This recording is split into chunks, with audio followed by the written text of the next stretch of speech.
Welcome back to the Drinking and Talking Fantasy Football Podcast. Good evening, everyone. Happy Tuesday before the Super Bowl here. I can't wait. I am so happy to be back here after having a week off last week.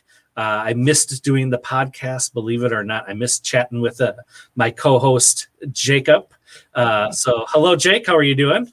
Doing so fantastic. We were just talking before we hopped on. I, too, miss our podcast. Just 1 week away, and it was already too many weeks. So I'm excited to be back at it. Yeah, we have got a fun episode here. We're going to combine two of our episodes, making up for last week, into one. So we've got our victory laps, because we do need to pat ourselves on the back here a little bit, let you all know what we got right, and then review our bold predictions that we made way back last off season. So should be a fun one. Talk about what we got right this week, a little bit of what we got wrong with our bold predictions. But we got to hold ourselves accountable. That's what it's all about here. We're here to have fun, be accountable, help you win championships, we hope. That's right. And don't fear. We will be back next week to offset these pats on the back with our face plants. We will talk I'm sure at length next week. Next week, I'm predicting to be a much lengthier episode because I'm sure there's probably more that we got wrong than we got right. But for now, let's stay positive. I fear that me and you have to stay as positive as we can, considering what happened in the NFC Championship to our beloved Green Bay Packers. I'm still not over it. I'm still bitter about that whole thing. I don't know when I will be over it, quite frankly. As I said on Twitter, Green Bay, always the bridesmaid, never bride, apparently. It's a bad habit that we're getting into here. It is. But NFC Championship, 2 years in a row. I mean, you can't shake a stick at that. You know, when you have teams like the Browns that made it to their first playoff game in 25 years or something, you know, or the Bills, you know, like they haven't been to the playoffs in quite some time. So true. Feel good that we've had that consistency there. Perspective, Dustin. Well said. Well said. I always look at the bright side of things. So there you have it. But before we get in to the episode, we need to talk about what we're drinking this evening. So Jake, start us off. You're goddamn right we do. I am drinking a nice tall boy tonight, if you can see that guy. This is a fun little local. So it's from Hop Garden, which is brewed in my favorite city to say from Wisconsin, Oconomowoc. It's brewed in Oconomowoc. This is a Paul Palooza Festival Red. It's a red lager. What's extra fun about this is that a percentage of the proceeds helps to fund fun for kids with physical disabilities. So it's a good beer for a good cause. Oh, I like that. Mm-hmm. How about you? I am drinking a beer brewed out of Beloit, Wisconsin, also local. This is from G5 Brewing Company, and this is called Fa Yes. It's a horchata white stout. I'm so interested in what this thing tastes like. All of those words sound mesmerizing. It looks like a kind of like a hazy cream ale almost. Yeah, it's like a wheat. Sure, it doesn't taste like a wheat. It's definitely got that spice, you know, like that Mexican, like cinnamon. It's got that cinnamon spice flavor to it. Has a little bit of that stout roasty flavor, but not super strong. I just taste more of the like caramel malts. It's got it more of a. It's very sweet. It's a very sweet beer. Not bad by any stretch. No, not too sweet. Probably only going to have one of these, and it's a one beer kind of sitting beer. Can't have multiples for me at least. But I brought a backup beer. I got a nice. It's called Zool. It is a Doppelbock. So that will be my backup beer after I finish this horchata stout here. That's probably going to be a little bit sweet though too, isn't it? Doppelbocks, aren't they typically a little more on the sweeter side? It can be. I mean, it's a lager, so lagers don't typically get too sweet. Not like NWO too sweet. Am I right? Am I right with this? Anybody? Sure. WCW? It's fine. We don't have to acknowledge it, Dustin. Just move on. I don't know if I can move on after that. All right.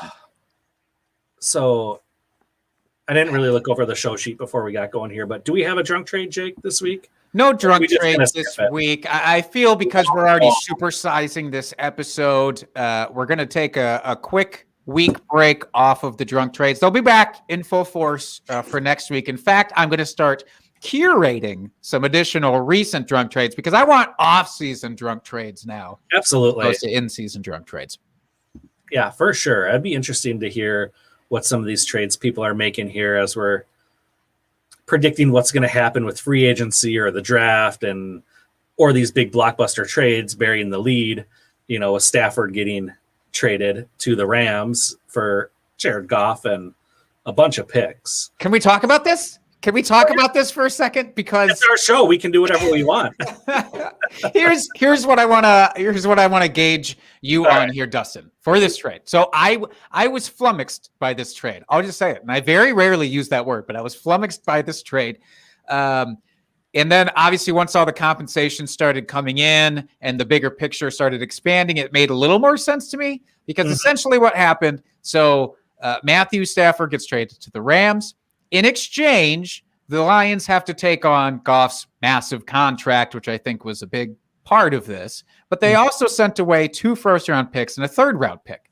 So it's a lot of draft capital with, in my mind, a slight upgrade at quarterback in Matt Stafford. And then the Lions get what, I guess, out of this? I mean, you do get a young quarterback who I don't think is dead to rights, but it seems lopsided, no? Yes and no. I think Stafford is an upgrade. I really just don't think Goff ever meshed well with McVay there in that offense. Yeah, he flashed and he had, that one pretty good season, but I feel like overall that he just probably wasn't 100% comfortable in that offense. I really like the move for them, especially for the Rams. I'm talking here with Stafford, just because he's not afraid to sling the ball around. So immediately, bump up Bobby Trees, Cooper Kupp, Reynolds, Jefferson, like the whole crew, the tight ends there. They all get a slight bump for me. I do think that's an upgrade for the Rams. And obviously they're hoping that Stafford is that missing piece for them to make a run at the Super Bowl over the next couple years. Obviously they have no first round draft picks for like the next 4 years or something. Forever. But why not take, as we've talked about with Dynasty and making trades or coming up with your rookie drafts, like sometimes it's worth getting the proven commodity over a speculative first round draft pick. Sure. They hit less than 50% of the time. I don't know what the exact stat is, but first round picks of the time they hit every time. That's right. So that's not a guarantee. So you're taking what is a proven commodity in Stafford. He's got plenty of years left. He's 33, I believe, right now. So he could easily play for another 5 years at least with the way quarterbacks are going. And for Detroit, I like it. Obviously, they're in full-blown rebuild mode right now. So they got younger at quarterback, and they picked up a couple first-round picks, granted they're future ones, but they're still first-round picks. So Detroit has multiple firsts now for the next couple draft seasons, which is really nice. I just expect them just at this point, they're just full-blown rebuild again. But they've got some nice pieces on that offense too with Hawkinson and Swift. Now you got Goff, who is a decent quarterback. He's Galladay sticks around, maybe. Yeah, exactly. So I think it was a good move for both teams. I really do. It was a blockbuster. It honestly, it came out of nowhere. Mm-hmm. I don't think anybody was thinking anything along these lines. First of all, I didn't think any team would take on the big contract with Goff. We've talked about that a couple of times on the show. With Matt Ryan, I was thinking about that because he still has quite a bit of money on his contract. but I didn't know if maybe he'd be moving this offseason. I thought, well, it's going to be tough for teams to take on that contract money. Maybe not. Maybe this is going to start a trend, and we could see some shakeups here. Yeah, I love that. It's just big blockbuster trade right before the Super Bowl. Kick off the offseason right. I mean, hopefully it's just good things to come here as far as what free agency is going to have, and if there's trades come up here before the draft for players and picks. And I don't know, it's exciting. Like, I love it. I love any sort of trade in the NFL. I think it's great. It is exciting. I want to put this out there. I want one of these every week. Just one big gigantic move every week. We'll fill the boy during these long winter months. And then come summer, they can stop and we'll have the draft. We'll have all the other things going on. So I don't think it's too much to ask. Oh, no, not at all. No, I do want to call out on this episode here. So we're going to be going through, of course, it's the victory laps and stuff. And we're going to look back at our bold predictions, but we're also going to take a very brief stroll down memory lane for our beer bets from the season, and just a quick weekly recap here. Spoiler alert, you've done better. So there would be a beer bet payout here a lot of the times in our weekly episodes. I'm going to kick that down just a little bit, but it is going to happen. There's going to be one that happens here in the next segment. But I just want to take away the suspense for you, Dustin, because you're going to get the reward coming up soon. All right. Sounds fair. So before we get into it, do you want to do our ad read here? I want desperately to talk about Monkey Knife Fight. Monkey Knife Fight is happily presenting, or we are happily presented by Monkey Knife Fight, I should say. Look, you know the deal if you've been listening to us, and if you haven't, welcome and go over to Monkey Knife Fight. It is a new daily fantasy sports service. You do very simple things. You pick a game, then you pick a number of players. Those players have stats attached to them. You pick more or less for the stats that they list. If you pick all of them, or in some cases just most of them, correctly, you win money. But what's even better is that you get free money if you sign up using promo code DTFF. That will give you up to $50 in matching funds. Go to monkeyknifefight.com and remember promo code DTFF. All right. Thank you, Jake. So, beer bets. Yeah, we had them. We had we did them. We didn't do as many. No. We didn't do too many season-long ones. We kind of missed the boat on that in the off-season last year, but we made up for it in season doing weekly beer bets. I am very pleased that I performed much better in our beer bets overall this season, because I feel like last year I got just hosed over every single week. So I am extremely happy with how this turned out. You should be, because I'll just we don't need to go into what all the weekly ones were, because if you're tuning in and following along, you heard and you saw the disastrous results for me, mostly because we did 12 total weekly bets and Dustin won 7 of them. I went home with just the 5. So he bested me in the weeklies, but not only that, and those are already paid off. We did those the following episode. But the season long ones, we didn't do too many, like you said. We really only had 4, and one of them got invalidated. Yes. But just to quickly remind folks what they were, the first bet, Dustin, the first real bet was Mike Gesicki related. And it was, would he finish inside the top 15 tight ends? You were adamant that he would. I was adamant that he would not. Anybody who knows anything about fantasy football knows that you were correct by a wide margin. He was the TE7 to end the season. Sweet, sweet victory. So just to be spiteful, that's not the one that I'm going to pay off today. I'm going to pay off this other one that I'm less salty about. That's fine. But this one was about Derek Carr. And I don't know why we argued so much about Derek Carr in this offseason, but it felt like it crept up a few times. And this one was simple. Derek Carr will be the starter for the entire season. Mm-hmm. And you said he would? I said no. I thought foolishly that he would be eventually ousted by his backup, Marcus Mariota. Mariota would step in, or the season would become so dire for the Raiders that they're like, well, let's just check out with Marcus running the offense. We'll see how that looks. And that only happened for one game because Derek Carr got hurt at the beginning of that game. Mm-hmm. I will say Mariota looked very good running that offense in that game. I just need to get any sense of goodness out of this as I can. But no, you won that one as well. So that's the one I'm going to pay off here today. But this other one, I'm so glad got invalidated. I said Tariq Cohen would finish as a running back 20 or higher on the season, barring injury.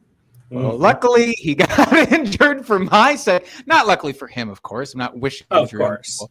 But this bailed me out because he was like RB 50 through the first 3 weeks before he got injured, and it didn't look like it was probably going to start trending up anytime soon. So that one is invalidated because of the injury clause there. My one saving grace, Dustin, I bested you in one. You got me once. At week 7, we came on the show. I said I liked what Nelson Aguilar was doing. I thought that he would continue to trend upwards throughout the rest of the season.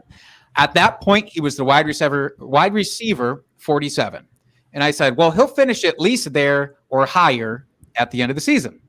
And you took the bet. You didn't believe it. And he finished wide receiver 34.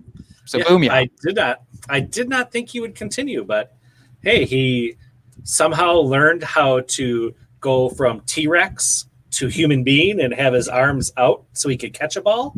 I didn't think he would be able to figure that out. So kudos to you, Aguilar, for doing that. I'm proud of you. He embraced his huge arms. What a good guy.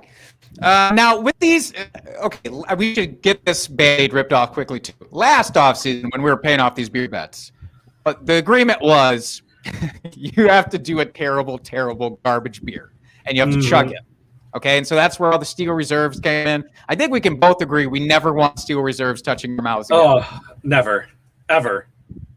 So I don't have any other bad beer in the house, but I also didn't want to just do a shot like we'd been doing for the weekly ones, which is fine for the weekly ones. I like that. It was more about the embarrassment of acknowledging that the other person was. Absolutely. But I figured I would do a drop shot for you here tonight. Oh. Okay, so up the ante a little bit. Now I've got in my hands from Trader Joe's a lovely mezcal. All right, so it's basically spicy tequila. Think of it that way.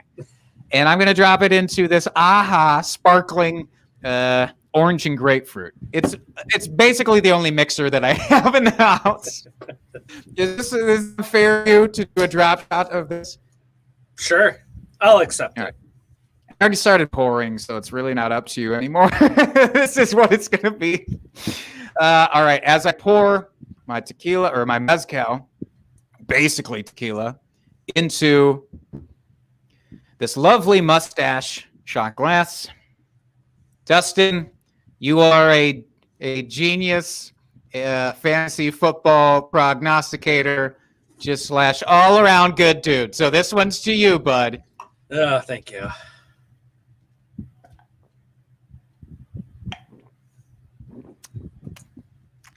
Yeah, it's as bad as I thought it would be. Was it bad because of the mezcal, or was it bad because of the mixer? It's bad because of the combination of things that I decided to put in my mouth. Mezcal is really not intended for that sort of thing. Oh, it's like because it's like scotch and tequila mixed, and then I dropped it into what is clearly not flavorful enough to mask anything, but just flavorful enough to make it a bad idea. So nice. I might be drinking just a little bit more of the old mixer here to couch this one. To wash the sadness away of losing that bet. Yes. That shot. So, I bet Derek Carr would like that shot. Probably. Yeah. So I know you're not paying off this one, but I just want to give you a word of advice here, Jake. Yeah. I don't think you should make any more tight end bets. You're 0 for 2 that I know of. with this Mike Gesicki and the Gronkowski one. So maybe you should stay away from tight end bets moving forward. I think that's fair because as we go through our bold predictions too, my tight end outlook there was not great. So I'm just not meant to have good things when it comes to tight ends. That's fair. All right, but do we want to move on here and talk about those bold predictions, speaking of? Yeah, let's do it. So I'll lead us off here. We'll start quarterbacks. These are the bold predictions that we made just prior to the start of the season last year. So my quarterback bold prediction was Kirk Cousins will be the highest finishing QB in the NFC North. Missed that by a long fucking shot. but was not the overall result of that so pleasant to watch every Sunday? Oh, absolutely. Absolutely. I should publicly look right to the camera so Aaron Rodgers can look right into my soul. And as I say, I am sorry that I doubted you. I didn't think you were going to have a great season. My deepest apologies. I will never doubt you again. Okay, so there's that. Good. So yeah, Aaron Rodgers finished as the QB3. Kirk Cousins, the QB11. Stafford, QB13, and Trubisky, QB27. So Kirk Cousins didn't have a bad season. He was a QB1. Yes, but not the top in the NFC North. I should never go against my Packers. You really should. That's on you. I can't even absorb any of that off of you here because you should never bet against number one, Dustin. But I will say, to your point, Kirk Cousins showed out. Not showed out, but he showed up for you every week. Mm-hmm. He was pretty consistent. QB11 is nothing to shake a stick at. So you weren't crazy far off in your notion of Kirk Cousins being a good fantasy quarterback this year. I just didn't see that offense for the Packers clicking as much as it did for this season, and seeing Rodgers throwing for a career high 48 touchdowns in the regular season. Like, who would have thought that? you gonna bet on Cousins over Rodgers for next year? Probably not. Okay, we'll see though.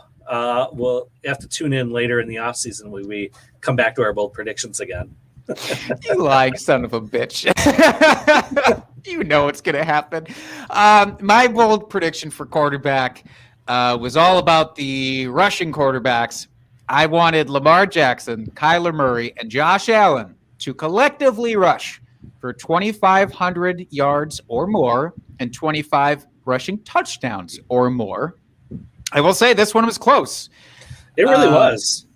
Individual stat lines actually looked very good for all three of these. Josh Allen's rushing yards were a career low of 421 yards, but he made up for it with 8 rushing touchdowns, which is pretty nice. Overall, I hit the over on the rushing touchdowns. There was 26 rushing touchdowns between the three of them, but I did miss on the 2,500 yard mark. They finished with a paltry 2,245 yards. The bums. I remember this, and I remember thinking I could see the yards. Like, it's high, but I could see the yards. I didn't think that the touchdowns you would hit at all. Who knew that Kyler was going to have 11? Let's be honest. Wild. I mean, that's just crazy. And Josh Allen, if he would have had 200 more yards, he would have basically hit your mark. I mean, 650 yards for Josh Allen isn't out of the realm of a reasonable rushing total for him. So that was well done. Even though you didn't quite hit it, I will give you kudos because that was well done. I appreciate it. So this is the point where I make an excuse and say, if Lamar Jackson had missed that one game and then had to go to the locker room to poop for that half of a game, who knows? Maybe everything would be different. Don't do that when I'm drinking.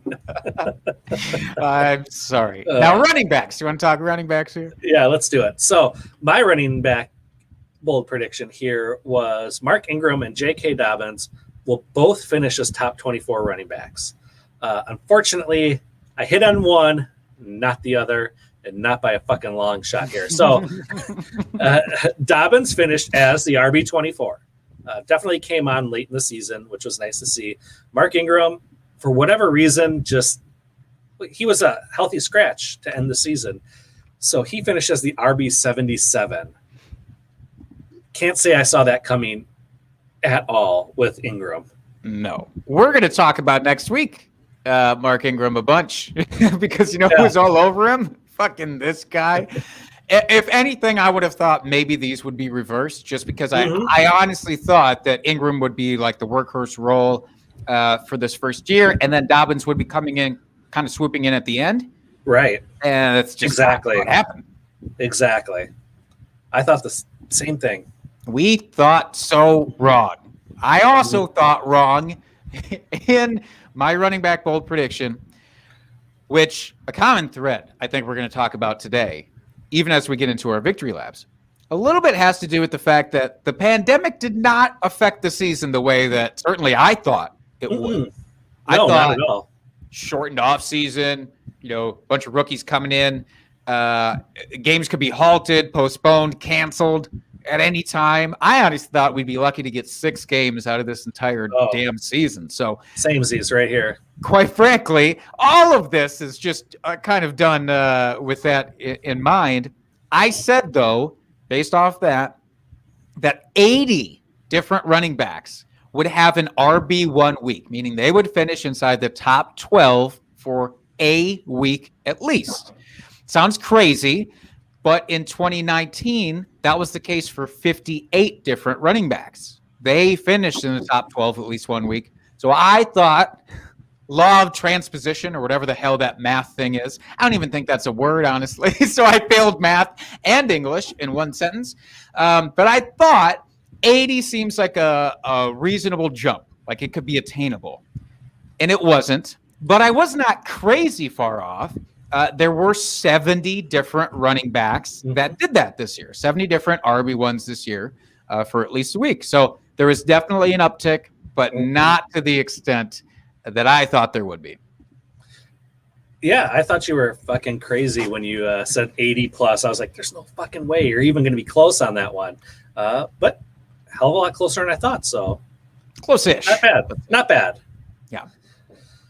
All right. Let's talk some good ones here with our wide receivers. Yes. Because we both hit on our wide receiver bold prediction. So yay for us. Let the back pats begin. That's right. So I had Cooper Kupp finishing as a wide receiver 3. Not wide receiver 3 overall. Wide receiver 3. So you're 25 to 36 overall. He finished as the wide receiver 26. Fucking boom. Right there.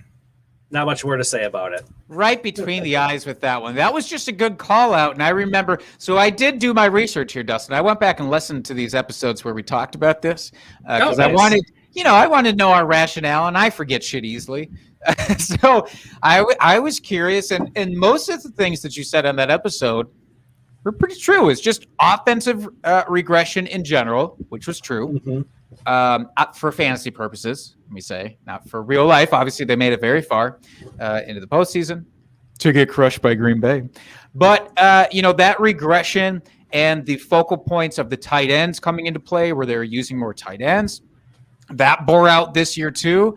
And I think a lot of folks expected Cooper Kupp to be a fringe wide receiver 1. So this seemed like a bold as shit take at the time.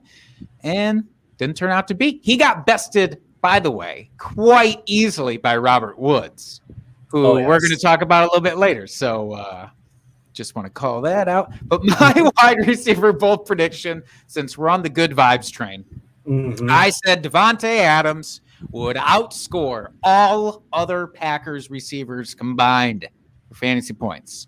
And I thought this was pretty bold, I'll be honest. We all know that he was the focal point of the offense. Yeah. I did not think that it was going to be quite like this. Because think about what that means. Look, the depth chart is what it is, but there's a lot of guys there. So you have to factor in wide receiver 7 getting 50 random points and tallying that up all the way through. So what ended up happening, Davante Adams was the wide receiver 1, which even I did not expect. Honestly, no. I did have him as a top 3, but I didn't have him as the guy and have him, and he did it by a good margin too.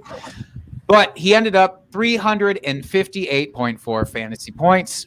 Just Massive. That's the best number by any wide receiver going back at least 15 years. It's crazy. It's beautiful. All other Packer receivers combined, 291.1 fantasy points. The next closest on the list was MVS. He finished as wide receiver 55 with 137.3 fantasy points. I mean, to be fair, Alan Lazard was out for a couple of games, so give him that, I suppose. But still dominance by Devontae. Mm-hmm. Absolutely. So good call on that. I like that. Well, that's enough patting on the back here. We got to go on to tight ends. Let's get back to reality. So this one hurts my soul a little bit that I missed this one. So I had Jonnu Smith, who was my guy. He was my drinking buddy. I was screaming it from the mountaintops all off season. I thought he was going to break out this year. I had him finishing as a top 4 tight end, kind of behind the big 3 of Kelsey, Kittle, and Andrews. I thought I did think Waller was going to regress a little bit, but I thought he was going to be top 4. And man, for like the first 4 weeks of the season, I was looking fucking gold, man. You should have seen me. I was doing the Brad Pitt dance from that movie where he's got the headphones on and he's doing this from Burn After Reading. Yes, absolutely. That was me every fucking Sunday for the first like 4 or 5 weeks of the season. And then I don't know what happened. All of a sudden they decided to throw to every other fucking tight end on their roster and play them. So he finished as the tight end 16 on the season, which is super disappointing. You know, you have to blame Anthony Ferkser. That's who you have to blame here. That fucking guy who showed up literally out of nowhere. It was ridiculous. It's awful. Let me just alleviate some of this. Yeah, you looked great. The first 5 weeks, technically, you were correct. He was tight end 4 after 5 weeks. Even after 7 weeks, he was tight end 5. So he still looked really good. He just fucking nosedived at the end of the season there, and it hurts. I think there was a little bit of dinged up with injury. You know, nothing too serious where he missed a big stretch of games, but probably enough that it hampered him a little bit on the field. Not using that as an excuse, but it's just disappointing because I thought he was going to be the next big thing, and I was really excited for it. As did I. And honestly, he kind of factored into my tight end bold prediction, which was that 4 tight ends would post 1,000-yard receiving season. This hasn't happened in a very long time. I thought this was the year that it could happen. And a couple of those guys, of course, smashed it. Travis Kelce, ridiculous. 1,500 plus yards for a tight end is just, bonkers. It's so bonkers. It's bonkers. If he is not taken in the first round of your redraft league next year, then your redraft league is stupid, in my opinion, because he's just such a crazy positional advantage. And it's been happening for years. I think I've just been slow to really, really accept it. Darren Waller also notched it with almost 1,200 yards. So big year for Darren Waller. We're going to talk about him a bunch next week because I was out on him this year as well. Here's what I'll say. That's the end of this list. If George Kittle had stayed healthy, he was on pace for 1,268 yards. He wasn't healthy, so he doesn't count. And the next closest guy would have been TJ Hawkinson with 723 yards, nowhere close to 1,000. So I was losing this regardless. I really just wish I could have got 3 because it would have made it seem a lot better, than just this half measure bullshit. So I absolutely whiffed on this one as well. Well, I appreciate the honesty, Jake. I have to be honest, it's recorded. If it wasn't recorded, I'd be making up so much shit to make myself feel great right now. You have no idea. But this whole posterity thing is forcing me into honesty. I don't like it.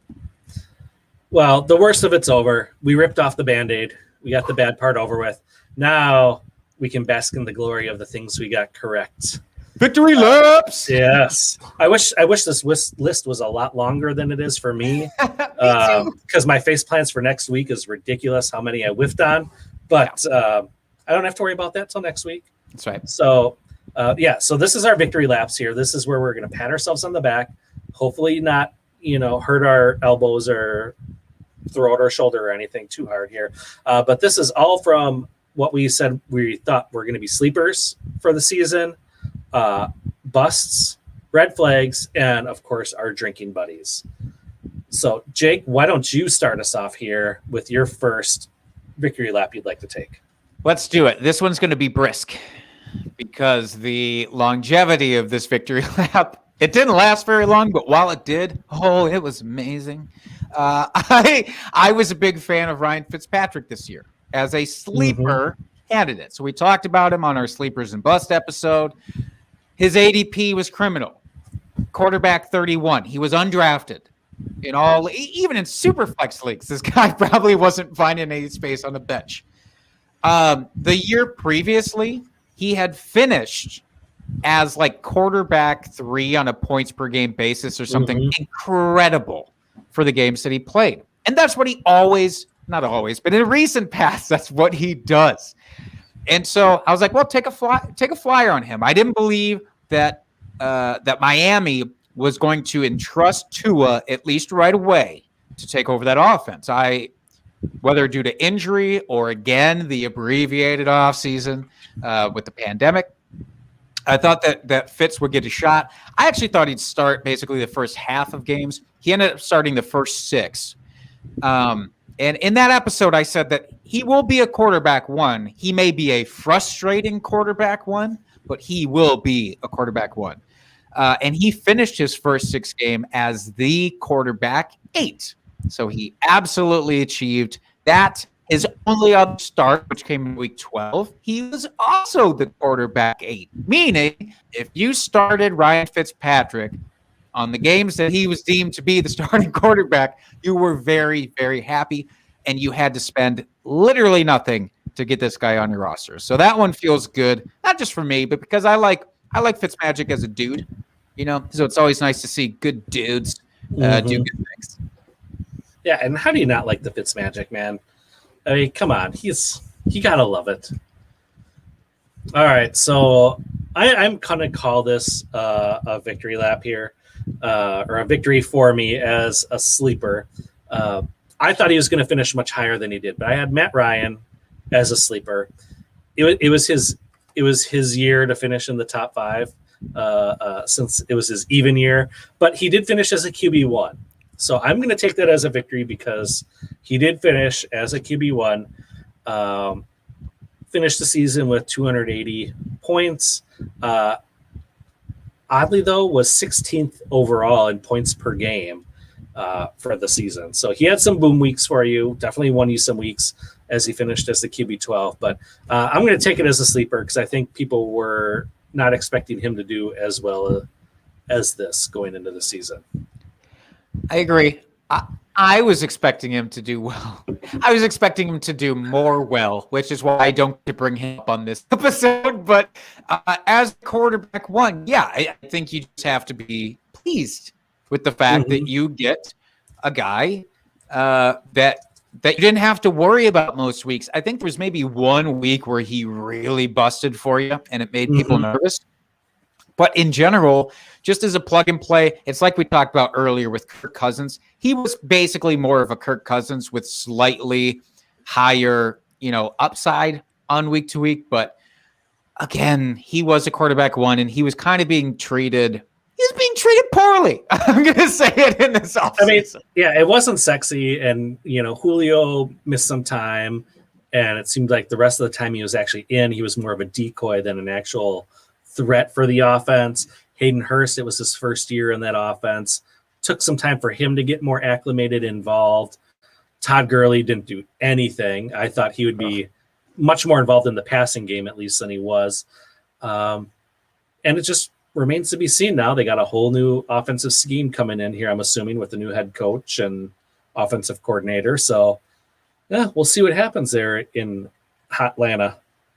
It's going to be real interesting next year to see how that all shakes out. I'm already thinking that I'm going to get Matt Ryan at a steal going into redraft leagues for next year. With folks kind of imagining him, kicked to the side of the road. But we'll see when we get there. And we'll see if I can have my opinion changed on this guy, the second on my list of victory laps, by the way. His name is Joe Mixon. He's somebody I don't like. I've never had an affinity for Joe Mixon. We've made that very clear on this podcast. We are not in the Joe Mixon fan club, either of us. So no, we're not in the Mixon business. Not in the Mixon business in the slightest. And I called him a bust. Like, coming in this year, I didn't see the hype. I didn't see the talent is there. He's got talent. A lot of running backs do, but not a lot of running backs sometimes can find the path to fantasy relevance in their situation with or without that talent. And I thought with Joe Mixon going into a young team with a rookie quarterback, with a ramshackle offensive line that was relying on a former first-round pick who hadn't actually played a snap for them yet to kind of boost everything, I thought it was a fool's errand, quite frankly. Now, what I will say, if you only look at the end results for Joe Mixon, it looks a lot better. Like, I kind of look like an asshole if you're only looking at the end of year for Joe Mixon, because he played 6 games and then he got hurt. And I should say, this is not a victory lap for an injury. That's dumb. I would never do that. I fucking hate people who do that, who take victory laps because somebody got injured. I think that's just what the kids are calling small dick energy, to put something like that out there. What I will say, because after those 6 games, Joe Mixon was RB9. And so based off of that, you could say, well, he wasn't really a bust. His ADP was RB7. Yeah, he didn't match his ADP, but really, if you're in the top 10, pretty close. Yeah, if you're in the top 10, that doesn't matter anymore. It's just, can you hover around that area? And he did. But the issue is that almost all of this production came from 1 week. Came from a magical week 4 blow-up game where he had 150 rushing yards. He got 6 targets, 30 receiving yards, 3 touchdowns in that game. That one game accounted for 42% of his total fantasy output. Almost half of his fantasy output came from 1 of 6 games. That's not good. That means that the other games were bad. They were just ostensibly bad. Or at least bad for what you expected from a guy that's drafted that early. You know, he's near that first round draft capital at that point, depending on how things shake out in your league. I want to say, if you moved that one blow-up game down to just his season average, which was 16.6 fantasy points per game, and that includes the big blow-up game. So the average is accounting for the blow-up game. But even if you just move that one game down to what the average was, he'd have ended up at the RB23. Ooh. So that's not removing the game entirely. Again, it's just kind of evening the playing field there. That's rough. And that's more of what I would have expected from a long-term season outlook for him. We could argue all day about it because we didn't get to see it, unfortunately. And I would like to have this be a full season's worth of data so that I could feel a little bit better about it. But as it stands, it's what we have to work with, and I'm taking it, goddammit. Yep, I don't blame you one bit. Yeah. So question for you, follow-up, if I may. Mm-hmm. If Joe Mixon, his ADP drops, like where would his ADP have to be for you to draft him on your team this coming season? If he falls to true RB2 range, which I think is feasible with the up-and-coming this year's rookies, your Cam Akers, your J.K. Dobbins, those guys who might shove him down.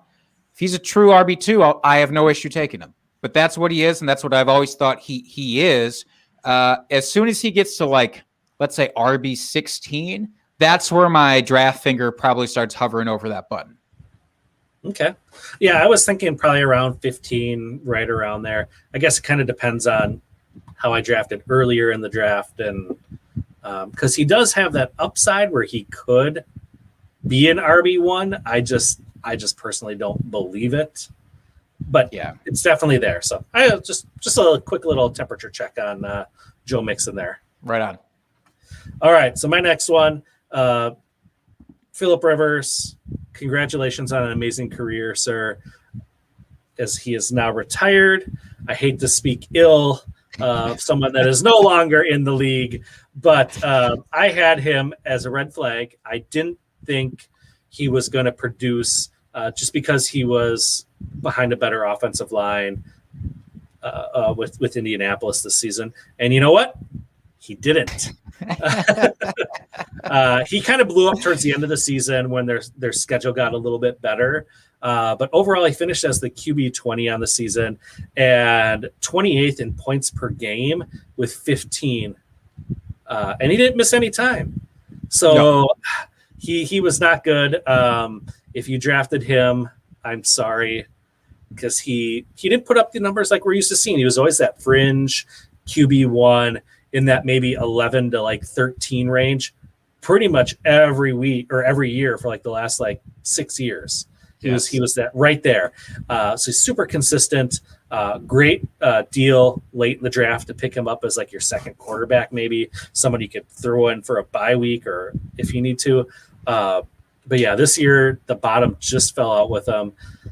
Maybe it was moving to a new offense, new scheme that could be part of it, but regardless, he didn't perform how we all thought he would. So, Philip, congratulations on a great career. Go start a baseball team with your 9 kids. You can even have somebody working refreshments with those numbers.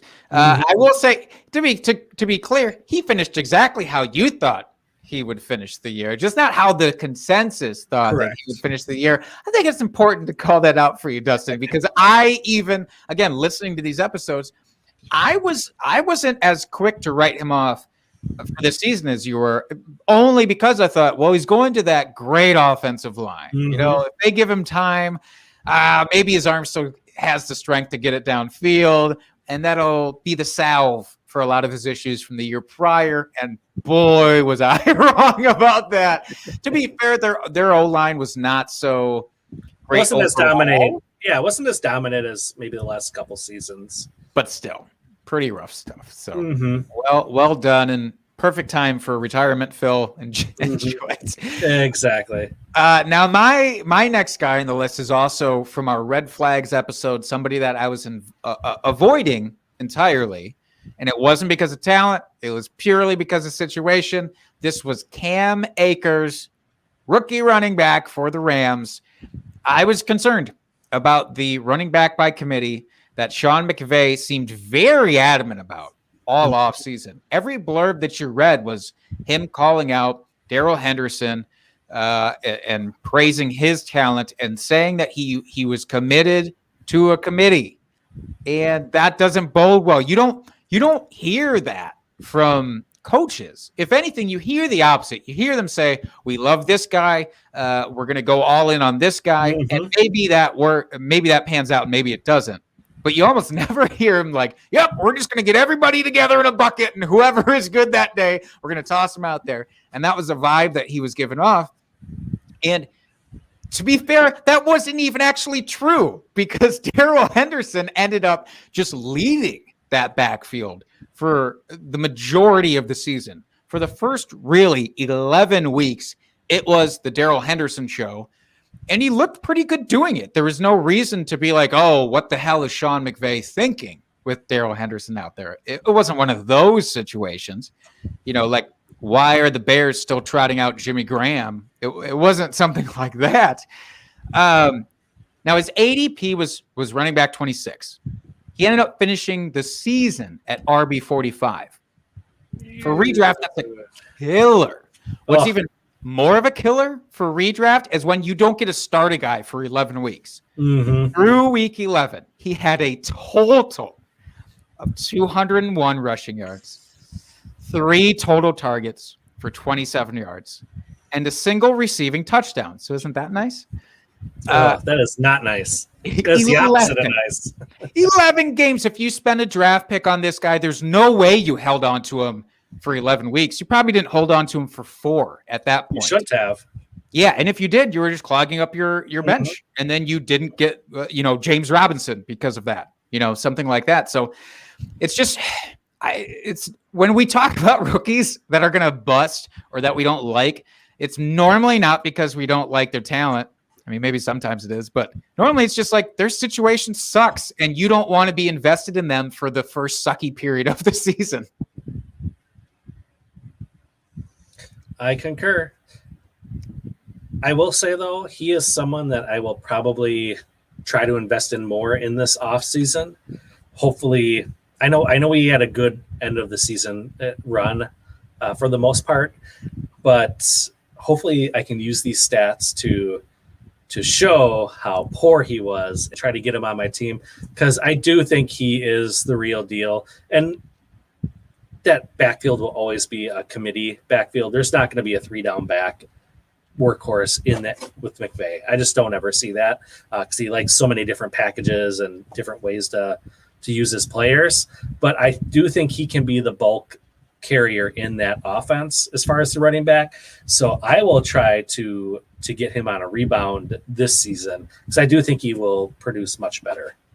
I think he could approach RB1 status for me in redraft next year. Even like you said, even though it's probably going to be more of a split, like I think he'll take over the majority of it, and I could be tempted. We'll see. Obviously, we'll revisit this here later in the offseason. Absolutely.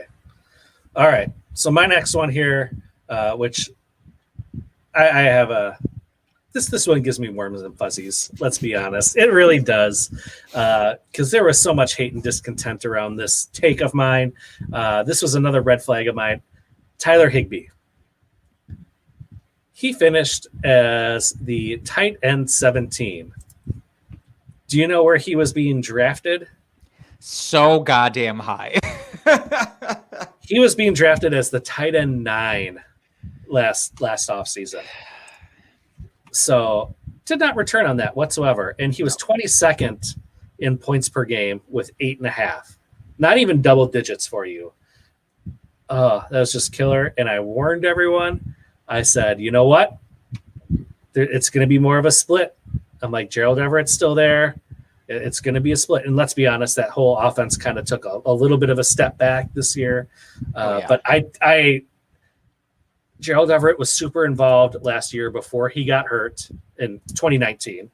Yeah, he was super involved with not super involved, but he was very involved with that offense before he got hurt. Then Tyler Higbee came in and became the focal point because there was no one else there. So I didn't see what everyone else was seeing. Yes, he's a freak athlete, but say the same with Jonnu. He's a freak athlete, but just didn't pull through. So I will give myself a big huzzah for that one because I feel really good about that take. As you should. I remember it was a debate on Twitter. You see this a lot on fantasy. It was big, Twitter. big. You know, is it Higbee or is it Everett? And there was almost nobody, by the way, that was in the middle playing maybe they'll both cancel each other out. You know, it was you pick a side. This is Sharks versus Jets. You have to pick a side here. And you were, for all intents and purposes, you were more Team Everett than Team Higbee, Absolutely. if that was the line that was drawn. Mm-hmm. But it was so funny. I saw people that he was the top 5 tight end for them. And I didn't get it. Obviously, you got it even less because you made this correct prediction here. So well done, sir. Well done. And in the landscape of tight ends, which I know nothing about, I feel good that my counterpart seems to know a lot about them. So it's nice to have that balance out here. Mm-hmm. Next on my list is also not a tight end. I have another running back. Who is Chris Carson? He was my drinking buddy. Man, he was my drinking buddy. For those of you who don't know, that means we pick one guy at each position to plant our flags on. We did that this last year. I went all in on Chris Carson. I actually debated about putting him in here for a victory lap because similarly to Joe Mixon, we didn't get the full Chris Carson experience this last year. He missed quite a bit of time, and it was really frustrating because he was on his way to proving me right. He was the consensus RB18 for ADP coming into the draft season. In the games that he played, he finished RB13. He was RB13 in points per game. That makes me feel happy because, again, this is a borderline RB1. Anytime you can get an RB1, you are happy. You are happy as a clamp. And he was a consistent guy. He wasn't the guy who got all of his points from one game. Sorry to keep throwing shade at Joe Mixon, but also not really. No, don't. He spread the wealth. You were basically happy every game that you had him in your lineup, except for the ones that got injured and didn't play. So that's really all I have to say about Chris Carson. It's unfortunate, especially now, because we don't know what his future is going to be. He is a free agent. He could end up with Seattle, but I would say it's more of a chance that he doesn't than he does at this point. And then I don't know if I can trust him going into next season. But man, for one brief section of the season, I was riding high with Chris Carson. Same here. And it hurt, the roster I had him on, it was painful to not know if I could actually play him or not, because there's a lot of weeks where he was, kind of a game time decision, and then it'd be like, crap, I got to go change my lineup. Yeah. It was super disappointing because I do believe in Chris Carson. I think he's very underrated. And yeah, that's all I have to say about that. Fair enough. Right. Who's next on your list? All right. So my next one here, we talked about him already briefly because of a beer bet that was made. This is Mike Gesicki. He was one of my sleepers on the season. As we said before, he finished as the tight end 7 overall, averaged almost 17 points per game. And he was drafted, I believe, as the tight end 17. 16 or 17. It was quite low. So if you did draft him late and you listen to me, you got a hell of a return on that value. So you're welcome.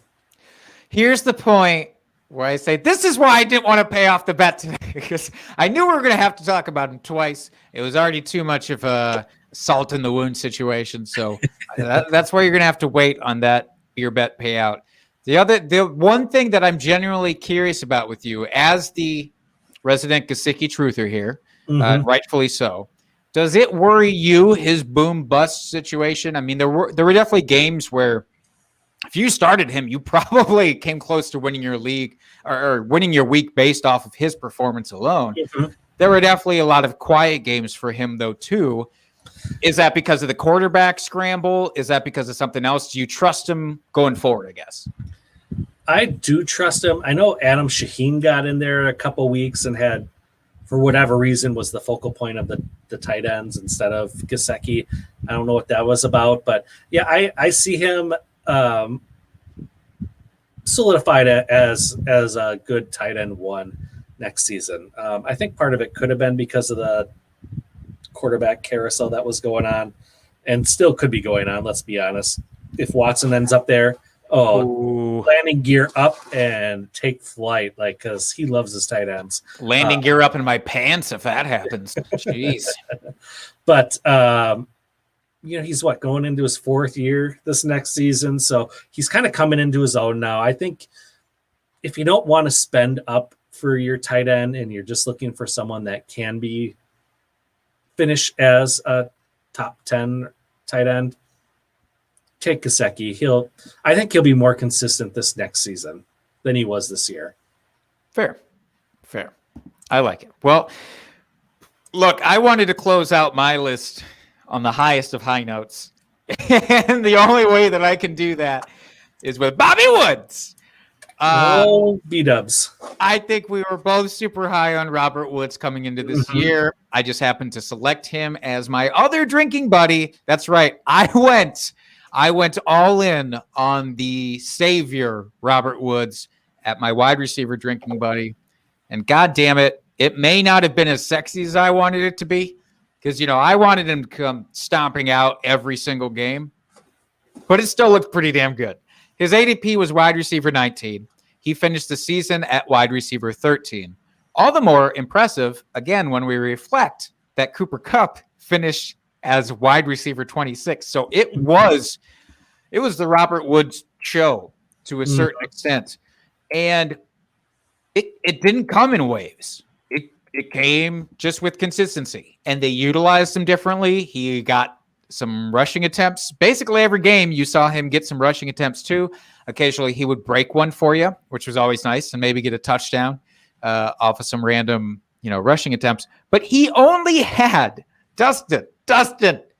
He had 0 games with less than 5 targets, and he had 3 games with less than 6. So that's, as a baseline, that's what you need from your wide receiver. Let's say 2, or better yet, flex if you're able to get him as such. That's the kind of consistency that you want out of that position. He wasn't flashy, but God damn it, it worked. Absolutely. And again, one of those perennially kind of underrated wide receivers. He doesn't do anything flashy, doesn't necessarily have the huge boom games, but that floor is just tremendous, and I love it. All right, we'll finish off here. My last victory lap here I'll take. It's Marvin Jones. And this kind of feels dirty, taking it as a victory lap. He was one of my drinking buddies. He finished as the wide receiver 18 on the season, which solid wide receiver 2. I don't think anyone was predicting that. His ADP going into the season was, where did I lose him on here? Wide receiver 36. So he was very, very low end wide receiver 3. So that's why I'm taking this as a victory lap. The thing that was a little concerning, though, is that he was 26th in points per game.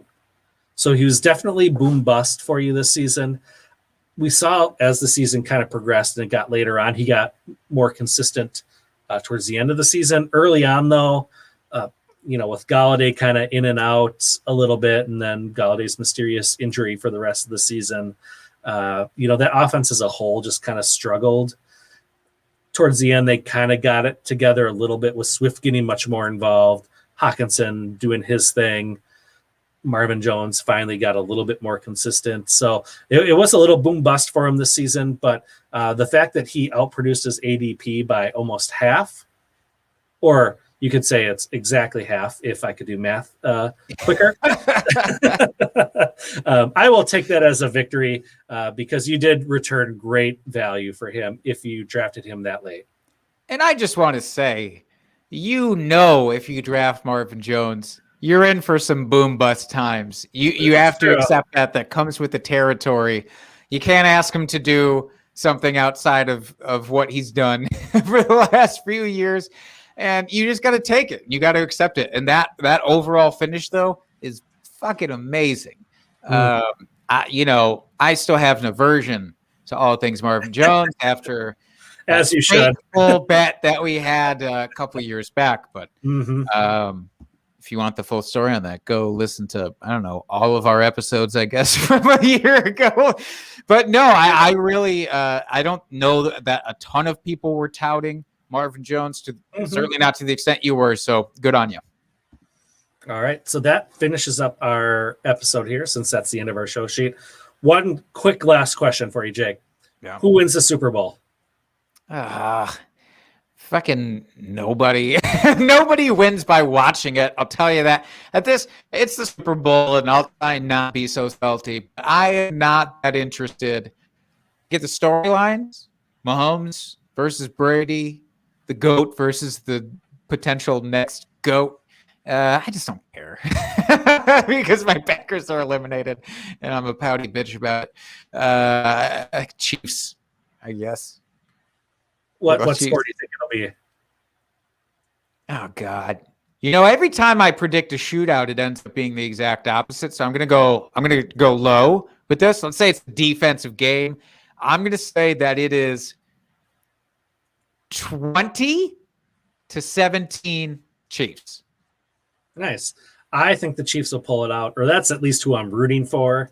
I hope they pull it out. I just don't want to see Brady win another one. And it's nothing against the man himself. I'm sure he's a very nice man overall. I am not a stan of Tom Brady, and I just can't see him winning another one. So that's why I'm rooting for the Chiefs. And yeah, I would like to see Andy Reid get another one. Let's be honest. He deserves it.